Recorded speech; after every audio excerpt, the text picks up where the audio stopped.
मतलब वो जो कहा जाता था ना कि विल सरप्राइज यू, तो वी विल सरप्राइज यू जो है ना वो सिर्फ मेरा ख्याल है कि लाहौर कलंदर के लिए है। क्योंकि आप अगर देखते हैं इस PSL 7 में तो जिस टीम को कोई नहीं हरा सका ना उसको लाहौर कलंदर ने हरा दिया, और जो टीम किसी से नहीं जीत सकी ना उसको उसने लाहौर कलंदर को जीत लिया है। मतलब ये अजीब कोई सूरत हाल बन रही है। कल का मैच आपने देखा लाहौर कराची का था, तो बड़ा अजीब सा वो मैच हुआ, बड़ा डेड सा बड़ा स्लो सा मैच हुआ। उसके बारे में बात करेंगे, बाकी भी चीज़ों के बारे में बात करेंगे, लेकिन पहले आपको बता दें किन किन मौज़ूआत पे आजकल बात करनी है वो ज़रा ज़रूरी है ताकि आप लोग पे मिस ना कर सकें। आपको पता हो कि आज हमने किस किस मौजू पर बात करनी है। और हम आज ज़ाहिर बात है कि जेम्स फॉकनर पे जो कोयटा ग्लैडिएटर के साथ खेल रहे थे उन्होंने जो कंट्रोवर्सी क्रिएट की अजीब गरीब किस्म की जो है वो पाकिस्तान को डिफेम करने की कोशिश किया, PCB को डिफेम करने की कोशिश की और PSL को डिफेम करने की कोशिश की। उसके बारे में हम आपको इन डेप्थ सिचुएशन बताएंगे, क्या सूरत हाल है, कैसी थी, क्या बातें हुई, क्या क्या हुआ, क्या क्या ड्रामेबाजी हुई इसके अंदर, उसके बारे में बताएंगे। उसके बाद मतलब अब आज 9वां मैच ख़त्म हुआ, जो सब टीमों ने 9 मैच खेल लिए, तो उसके बाद जो सारा स्कोर कार्ड क्या बना है वो दिखाएंगे आपको। लेकिन साथ ही बताएंगे राशिद खान जो है वो जो लाहौर कलंदर के लिए बड़े एक विकेट टेकिंग बैट्समैन थे, बड़े अच्छी स्पिरिट के साथ वो खेल रहे थे और बड़ा ज़बरदस्त उन्होंने परफॉर्म किया PSL 7 में। वो अपनी नेशनल ड्यूटीज़ के लिए उनका ज़ाहिर बात है कि आपको पता होगा कि बांग्लादेश के साथ उनका टूर चल रहा है, तो वहाँ पर उन्होंने जाना था, तो उसके लिए वो उन्होंने आज फाइनल मैच खेला, मतलब अपना लास्ट मैच PSL के लिए खेला। तो उसके बारे में बात करेंगे, उनकी परफॉर्मेंस के बारे में बात करेंगे, इंडिया और वेस्ट इंडीज़ के बारे में बात करेंगे, जो T20 की सीरीज़ चल रही है उनकी, श्रीलंका न्यूजीलैंड के बारे में बात करेंगे, वो भी सारी चल रही है। और ये लाहौर कलंदर के बारे में बात करेंगे, लाहौर कलंदर और कराची का कल जो मैच हुआ बड़ा अजीबोगरीब किस्म का था, उसमें उन्होंने क्या क्या कुछ किया। मुल्तान सुल्तान और कोयटा ग्लैडिएटर के बारे में बात करेंगे।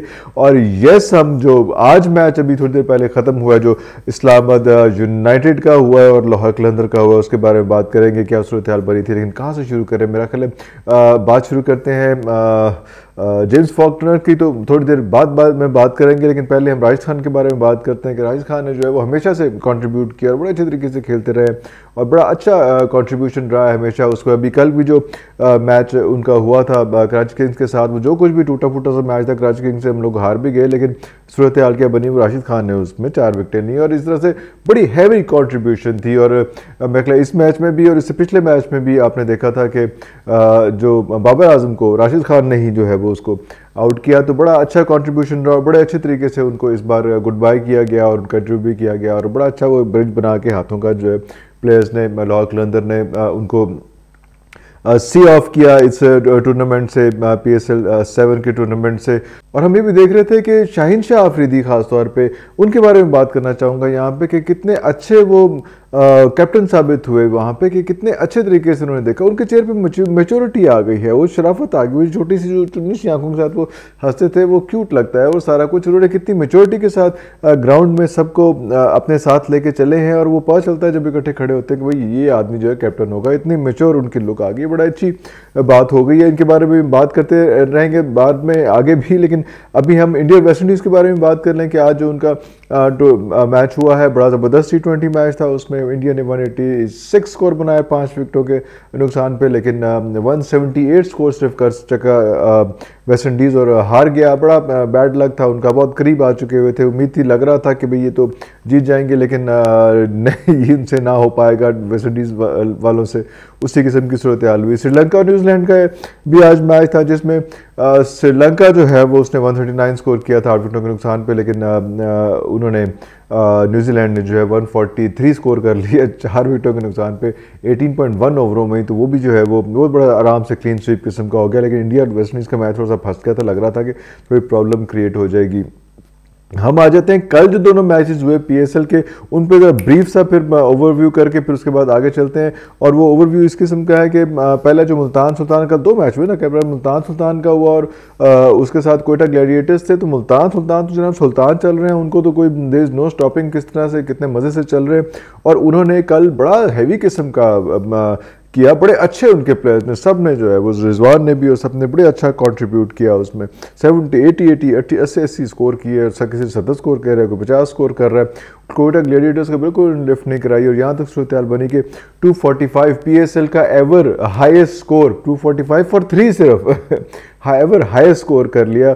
और उसके अगेंस्ट जब मुल्तान सुल्तान की बारी आई तो वो 128 रन के पे जो है ना सारे आउट हो गए। तो इसमें 3 रिकॉर्ड जो हैं वो कल इस मुल्तान सुल्तान और कोयटा ग्लैडिएटर के बीच में जो है वो मैच में 3 अहम अवार्ड बने, वो रिकॉर्ड बने। जिसमें पहला रिकॉर्ड ये था कि 245 का जो फिगर था वो पहली दफ़ा पीएसएल में किसी ने अटेन किया, इतना स्कोर किया, 250 के करीब स्कोर किया, इतना मारा दूसरी टीम को।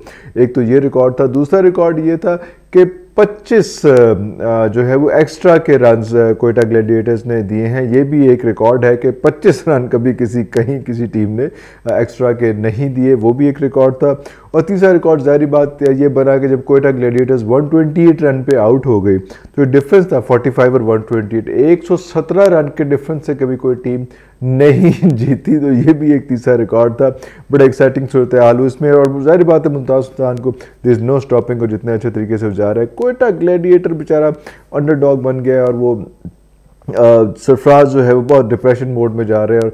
और जेम्स फॉकनर का मसला तो आ ही गया, उसके बारे में हम बात करते हैं। इस फॉकनर से पहले हम अगर ये बात कर लें हम कि लाहौर और कराची का जो मैच हुआ बड़ा ज़बरदस्त, बड़ा कांटे का मैच होता है, लेकिन बहुत ही ठोस किस्म का मैच हुआ। वो मर के लाहौर कलंदर ने जो है वो 149 स्कोर किया और सारे आउट हो गए। और बड़ी ही सूरत हाल अजीब, कराची किंग्स ने 149 किया और सारे आउट हो गए, और बड़ी ही अजीब सी सूरत हाल थी, बड़ी बेबस किस्म का, बड़ा ही ठंडा किस्म का मैच था। 149 जहाँ पे इससे पहले जो है वो 245 स्कोर उसी दिन हुआ हो, तो उसके बाद 149 कौन लिफ्ट कराता है।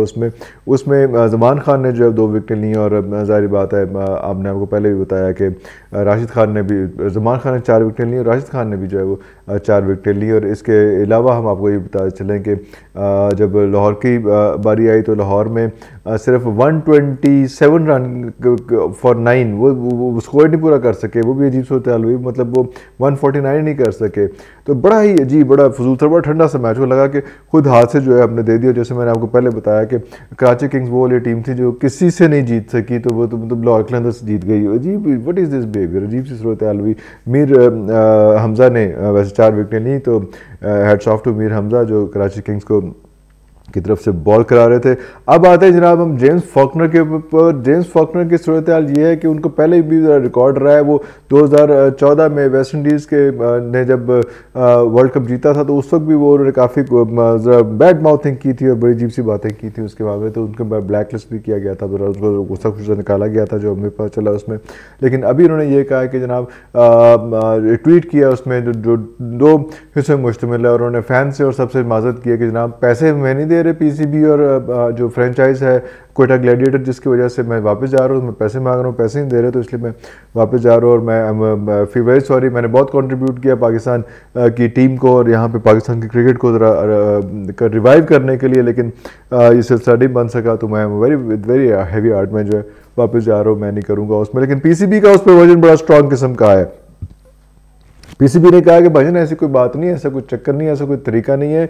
हम लोगों ने उन्होंने पेमेंट स्केड्यूल भी बताया कि पहले उन्होंने जो है वो एक यूके का एक बैंक था तो वहाँ पे उन्होंने पेमेंट मांगी, उसके बाद फिर उन्होंने ऑफशोर ऑस्ट्रेलिया के एक बैंक का उसमें उनके मैनेजर ने पेमेंट मांगी, तो पेमेंट वगैरह जो है उसमें मसला ऐसी कोई सूरत हाल नहीं है, ऐसा कोई इशू नहीं है उसमें, वो कोई प्रॉब्लम नहीं हुई भी। बल्कि साथ उन्होंने फिर ये भी कहा है कि जाते हुए उन्होंने जो पीसी होटल है वहाँ पे जहाँ पे लॉबी ठहरे हुए, बहुत बड़ा शैंडलियर अगर आप गए आपने ज़रूर देखा होगा, तो उन्होंने अपना बैट वहाँ पे उस पर मार दिया, तो उसमें इतना खपा जो आपको अभी तस्वीर भी दिखा रहा है जो आपके जो आपने देखी होगी हमारे पास इस पर थंबनेल पे लगी हुई, तो वो इतना बड़ा शैंडलियर भी उन्होंने तोड़ दिया, पता नहीं किस धुन में थे, किससे कोई नशा कर ऐसी पराकी है ऐसी।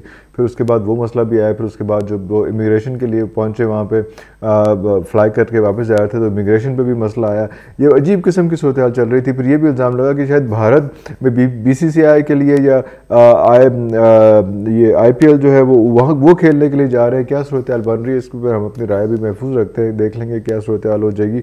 लेकिन इस किस्म की अजीब सी बातें उनके ऊपर आई और मेरा ख्याल है कि अगर हम लोग इतने हेड स्ट्रॉन्ग हैं और हमारे पैर पूरे ज़मीन पे पड़ रहे हैं तो हमें जो है जेम्स फॉकनर को सिर्फ इस बात पे सिर्फ बैन करने तक नहीं रहना चाहिए, कि हमने आइंदा हमेशा के लिए किसी भी फ्रेंचाइज में किसी भी तरह से पीएसएल के लिए जेम्स फॉकनर को बैन कर दिया है इतनी बैड माउथिंग के लिए, और करना भी चाहिए था हमें, लेकिन इसके साथ साथ हमें उन पे केस भी करना चाहिए कि उन्होंने जो है वो किस तरह से हमें डैमेज किया है, किस तरह से हमें बेइज्जत किया है, किस तरह से हमें ख़राब किया है, पूरी दुनिया में ख़राब करने की कोशिश की है, उसके पीछे कौन लोग थे उसको भी देखना चाहिए। तो सिर्फ उनको पीसीबी या फ्रेंचाइज सिर्फ पीएसएल से बैन ना करें, उनको आगे तक लेके जाए और उनको घर तक पहुँचा के आए कि भाईजान इस किस्म की आइंदा किसी बंदे को इस किस्म की ऐसी कोई हरकत करने की इजाज़त नहीं होनी चाहिए। ज़रा मुल्क जो है ये इसको ज़रा हमें पक्के पैरी स्ट्रांग फुटेड आना चाहिए, इस बात को ऐसे नहीं छोड़ देना चाहिए। आज के मैच के ऊपर आते हैं कि आज का जो मैच था वो इस्लामाबाद और लाहौर का था, और अच्छा मैच हुआ। उसमें लाहौर ने जो है वो बैटिंग पहले की और 197 रन बनाया 6 विकेटों के नुकसान पे। और यस हैरी ब्रुक जो है वो यंग बचा है, उसने बड़ा सा 102 स्कोर किया 49 बॉलों के ऊपर, और फ़खर जमान ने भी जो है वो 51 स्कोर किया 41 बॉलों के ऊपर। अच्छा जो है वो स्कोर हो गया। बीच में बंदे चले गए थे कि इन दोनों का इतना लंबा स्कोर ना होता तो शायद थोड़ी सी रौला पै गया सी, लेकिन चलो कोई बात नहीं, ठीक हो गया। लेकिन इस्लामाबाद का कोई भी बंदा टिक के नहीं खेल सका, और वो जो है वो 131 स्कोर सिर्फ कर सके 9 विकेटों के नुकसान पे, जो which is a very sad part. और लाहौर जो है वो इस वक्त नंबर 2 के ऊपर है। और अगर मैं आपको पूरा जो है वो स्कोर कार्ड बताऊं तो उस स्कोर कार्ड पूरे पीएसएल का बताऊं तो मुमताज़ सुल्तान ने जो है वो ज़ाहिर बात है कि 8 मैच जीते हैं, पूरे 9 खेले हैं जिसमें से 8 मैच जीते हैं और सिर्फ एक हारा जो लाहौर वाला है। और लाहौर कलंदर दूसरे नंबर पे है और जिसने 9 मैच अपने खेल लिए हुए हैं और जिसमें से 6 मैच जीते हैं और 3 मैच हारे हैं। वो दिस इज़ लाहौर। और पेशावर ज़ल्मी जो है वो नंबर 3 के ऊपर आ चुका है वह इस वक्त। उसने 9 मैच खेल लिए हुए अपने और 5 जीते हैं और 4 हारे हैं। और इस्लामाबाद जो है वो आज का मैच हारने के बाद चौथे नंबर पे आ गया जिसने 9 मैच खेले हैं और 4 मैच जीते हैं और 5 मैच हारे हैं। कोयटा ग्लैडिएटर बेचारा वो मेरा ख्याल नहीं उस तुमसे ना हो पाएगा टाइप सिचुएशन के ऊपर है, जिसने 9 मैच अपने खेल लिए हैं और 3 मैच जीते हैं और 6 मैच हार लिए हैं। और कराची ने जो है वो 9 मैच अपने उन्होंने भी पूरे कर लिए हैं और उन्होंने सिर्फ लाहौर कलंदर को हराने की जुर्रत की है और वो लाहौर कलंदर ने हारने की उनसे जुर्रत की है और उन्होंने सिर्फ एक ही मैच जीता है और 8 मैच हारे हैं। तो ये सूरत हाल है इस वक्त पीएसएल की और ये सूरत हाल है इस वक्त इंटरनेशनल क्रिकेट की। जेम्स फॉकनर को ज़रा अड़े हाथों लेना चाहिए, ज़रा उसको घर तक पहुँचा के आना चाहिए, इतने आराम से उसको छोड़ना नहीं चाहिए। और जैसे जैसे हमें लेटेस्ट इन्फॉर्मेशन मिलती रहती है हम आप तक पहुँचाते रहेंगे। तब तक ले इजाज़त दीजिए। अल्लाह हाफिज़।